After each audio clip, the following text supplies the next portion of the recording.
Welcome to the Lady Landlords podcast, where we empower women to gain financial independence through real estate investing. I'm your host, Becky Nova, founder of Lady Landlords. If you're ready to buy, manage, and grow your real estate portfolio, then let's get started. Have you ever wondered how real estate investors are able to buy property after property after property, and yet seem to have this endless ability to fund down payments? Well, today on this episode of the Lady Landlords podcast, we are going to dive into one of the strategies that real estate investors use where they do not have to wait around to save money to be able to buy, just to repeat that cycle all over again. Welcome back to today's episode of the Lady Landlords podcast. I am your host, founder of Lady Landlords, Becky Nova. And today we're going to be diving into what is called the BRRRR Strategy, okay? This has actually been a concept that has been around for a very, very long time. But now we have our own little fun acronym to go along with it that really walks you through every single step of this process. What I love about the BRRRR method is it allows women to be able to scale their portfolio and not have to sit there and worry about how am I always saving 20, 25% time and time again to be able to buy real estate. So grab your pen and paper here. I'm going to go through what that acronym is, and then we're going to talk a little bit about what are the benefits to being able to do this strategy, okay? So the BRRRR method, B-R-R-R-R, okay? So let's go through those. Really, the steps to the BRRRR strategy is you buy a property, you rehab that property, you get it rented out, then you refinance the property, and you repeat this strategy again and again and again until your desired cash flow. All right. Sounds very, very simple when we just break that down into a few letters here, especially when there's only 2 different letters in it. But let's really talk about how this is going to work here. What that BRRRR strategy allows you to do, once again, you will need that down payment to be able to start with this process, okay? So you do need some cash on hand, whether that's yours or using OPM, other people's money, but you will need to have some type of funds to be able to get started moving forward with this, okay? But with that, a lot of times the best way to go about this would be to use a hard money lender. If you need access to hard money lending or would like to learn more about that, we have a whole deep dive here on the Lady Landlords podcast all about how hard money lending works. So I'm going to drop that episode link down in the show notes for you as well, so you can go learn more about hard money lending itself, okay? But when you are looking for one of these properties, to be honest, the key to this is making sure that there's something within that property that you are going to need to upgrade. Okay, so this strategy does not work with turnkey properties. You are not looking for something that has perfect tenants in it that have lived there forever, that's already been upgraded, that has the stainless steel appliances. No. With the BRRRR strategy, you're really looking for a property that needs value added, where there's some type of improvements that you're going to be able to do. What this allows you to do is, even with having to put down that 20, 25%, you should be able to get this property at a lower rate because you're not buying turnkey. It's going to be something that is going to need some work to it, okay? That could be a kitchen remodel, bathroom remodels. Maybe you're able to add in another bathroom. Maybe you're able to enclose a porch or part of a garage to be able to make an extra bedroom. These are all the pieces that are valuable to it, okay? To be clear, I am not talking about just painting the place or adding some new carpet. No, these have to be substantial upgrades that are going to force the appreciation on the property. That is the key here, okay? If you do not do that piece, that's where this whole thing is going to fall apart and the BRRRR strategy is not going to work for you, okay? But first things first, you want to go out and you want to buy that property. Like I said, in this situation, great opportunity to be able to pay less for a property because it does need some type of work. This might be a great strategy for off-market properties, for bringing in and purchasing from a wholesaler, or even if you're buying on the MLS to get a property under market because of the amount of work and upgrades that you're going to have to do to the property, okay? So yes, you're going to need that down payment. Like I said, in this situation, using a hard money lender is a great opportunity, okay? Hard money lenders, as a reminder, do focus on being able to not only fund your deal after the down payment amount, but fund your deal, but also then rehab costs. Okay. So not something that you have to come fully out of pocket for that rehab. So you buy that property. That's our first B. Then we have an R, that's rehab. Now you want to spend your time doing that rehab. Okay. As I said, this part is rather crucial when it comes to the BRRRR strategy. You want to make sure that you are making substantial upgrades. It's important for you to understand your market here. You need to know what types of upgrades are going to give you that forced appreciation. Like I said, this is not something that just kind of putting lipstick on a pig, some new carpets. That's not going to cut it here. You're looking really for some substantial upgrades, okay? It's going to be important to understand your costs for what's going to go into this work. You're going to want to make sure that you really understand and have your team put together. Are you going to be doing this work? Are you going to have contractors? Who's going to be project manager? What is the time length? You always want to make sure when you're doing your deal analysis that you can calculate in what your holding costs are. Holding costs are, now you have this property, it's sitting there empty. You don't have tenants in it. You have this work being done. You still have to pay for the insurance. You still have to pay for the taxes. You still have to pay for those utilities. All of those different costs you need to be able to account for in addition to the actual work that you're doing. And once again, we are talking substantial work here, okay? But once you can now get through that rehab portion, rent that property out. It would be amazing for you to actually be able to get those tenants in there and be able to have that cash flow.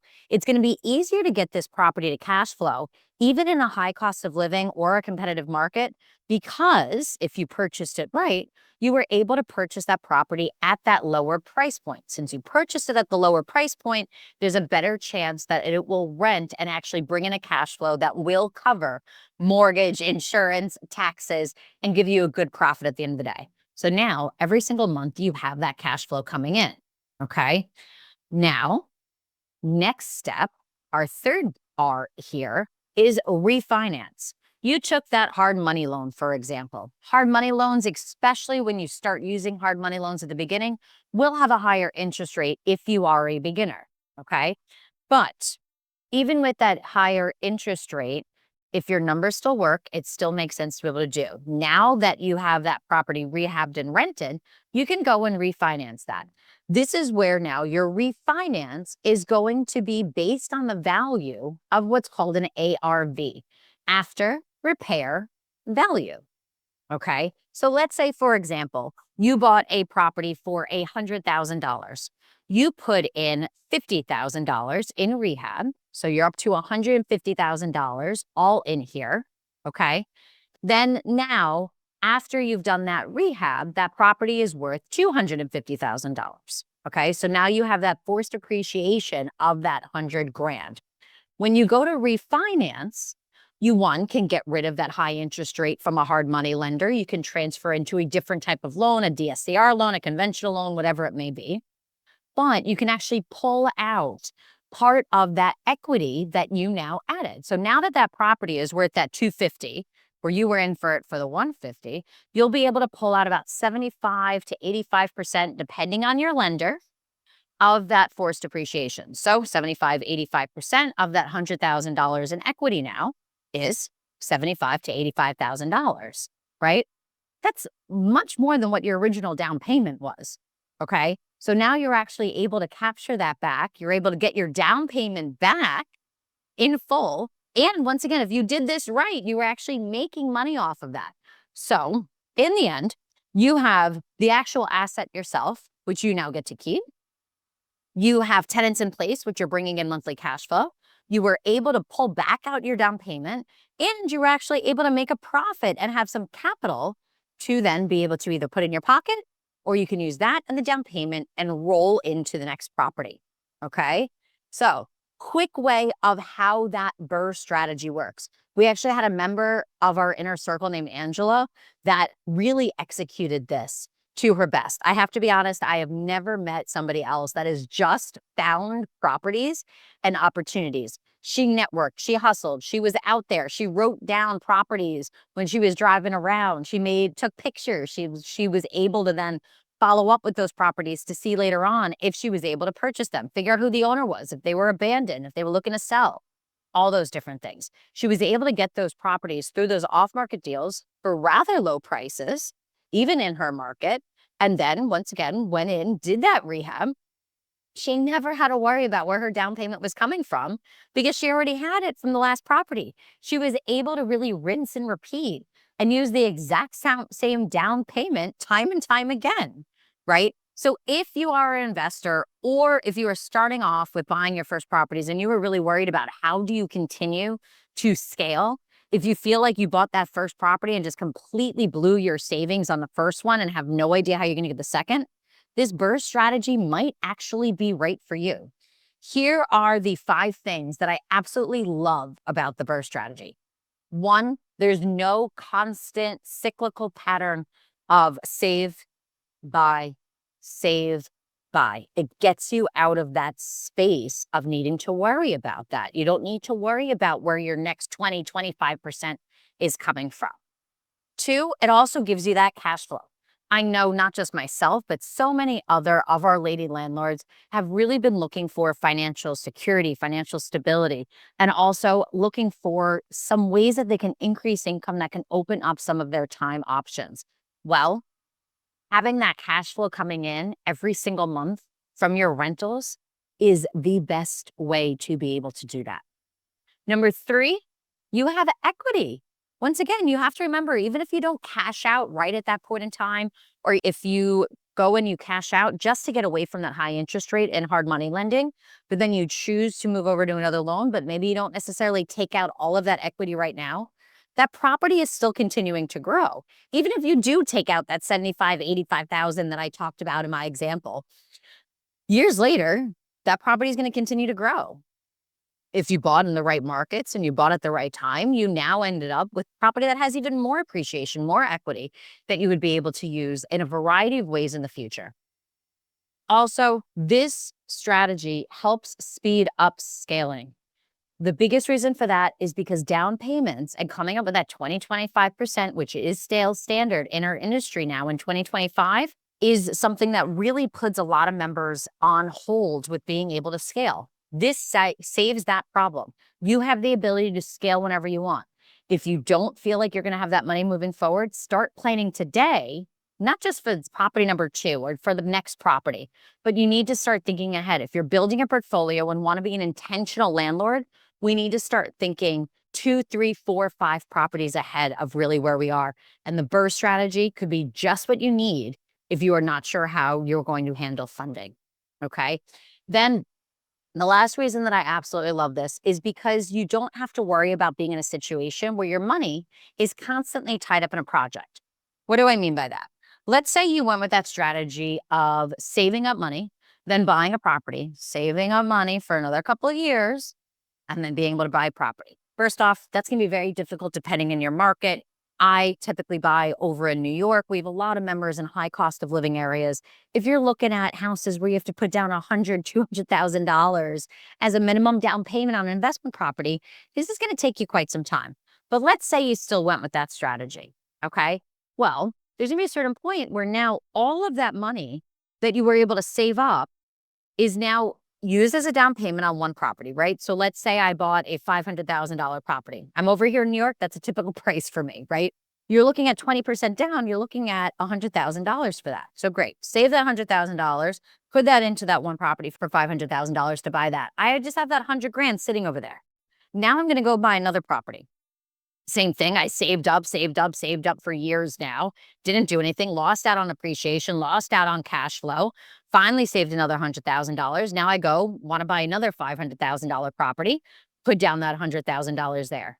Now I have $200,000 of my money, my hard-earned saved money that took me years to get to, and now it's just sitting in these multiple properties. So I might get in the situation. I hear this from other members, that they feel like they're very cash poor because all of the money that they earned, all of that money that they've saved up is now just sitting in these different properties rather than actually working for them, okay? The BRRRR strategy gets you out of that.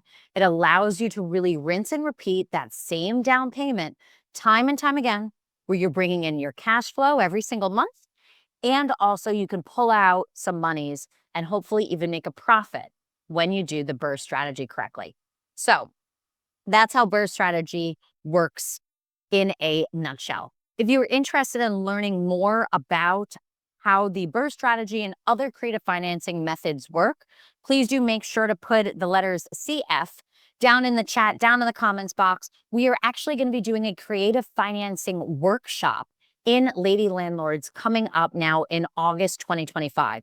That is something that you would like access to and to be able to join us and hundreds of other Lady Landlords that will be there that evening, do make sure to drop a CF down in the comments section for me, and I'll make sure that to send you over the details so you will be able to register for that once we announce the date for coming up in August 2025. Otherwise, if you have a question about the BRRRR strategy or any other type of creative financing, feel free to throw it down in the comments and I'll make sure to come back and answer your questions. As always, you can also find me in the Lady Landlords Facebook group where we have over 50,000 members growing their portfolio all around the United States. Thank you so much for joining me for today's episode of the Lady Landlords podcast. Please do make sure to hit that subscribe button so you do not miss the next episode of the Lady Landlords podcast. We release new episodes every single Tuesday. And if you enjoyed today's episode, please make sure to leave us a 5-star review. 5-star reviews always help make sure that other women are able to find our community and get the support that they are looking for to reach financial freedom. So if you have just a simple moment to be able to help your other women out there, feel free to go ahead and leave that review. Thank you so much and see you next week for the next episode of the Lady Landlords podcast. Thank you for listening to the Lady Landlords podcast. If you're feeling stuck in your real estate investing journey, visit lady-landlords.com to book a 15-minute orientation call with me and see if you're ready to join our mentorship program. Or you can subscribe to our newsletter and join our Facebook group for exclusive real estate investing tips and offers. Invest with confidence. Become a Lady Landlord today.